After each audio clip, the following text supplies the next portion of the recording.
Malop chinilkin bishabelesh akateshkanik maya koneshkanik. Buenas tardes, ¿quieren aprender maya? Vamos a aprenderlo.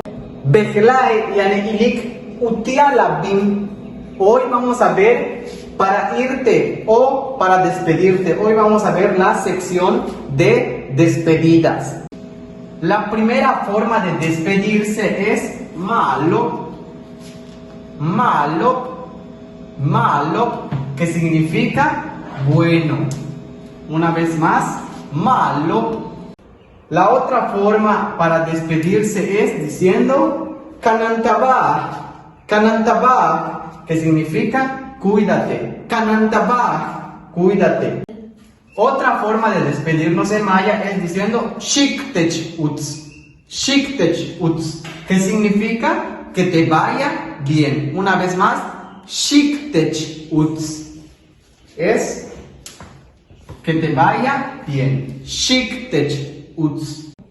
Y ahora vamos a usar una preposición que sirve para enlazar dos palabras.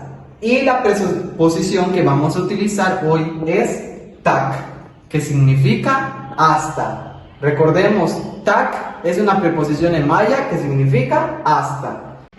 Y aquí tenemos unos ejemplos de despedidas usando la preposición tak. El primero que tenemos es tak samal, que significa hasta mañana. Una vez más, tak samal, hasta mañana. Si queremos decir hasta al rato, decimos tak kakat,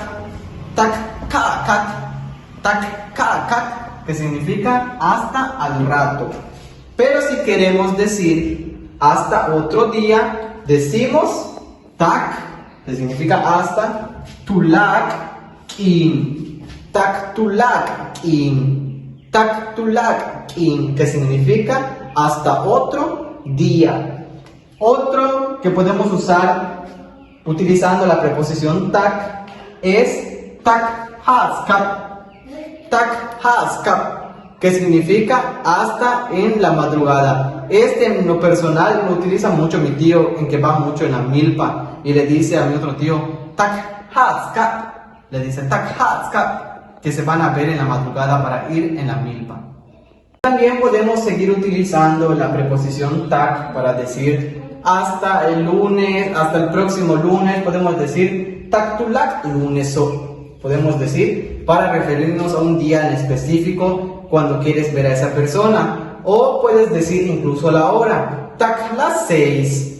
Y así podemos usar la preposición tak, que en este caso lo usamos para enseñarles algunas despedidas en maya. Y antes de despedirme, estoy muy feliz porque la maestra Yaret me regaló un tripié con el que puedo grabar. Y pues, te mando saludos y un gran abrazo. Muchas gracias por tu regalo y de verdad estoy muy feliz y le voy a dar un mejor uso, le voy a dar el mejor uso que se le pueda dar. Y pues, muchísimas gracias, y gracias a esto estoy muy animado para seguir subiendo videos. Nip hola el título la clash. Gracias a todos. Kanandabaish, cuídense. Taktulak in, hasta otro día.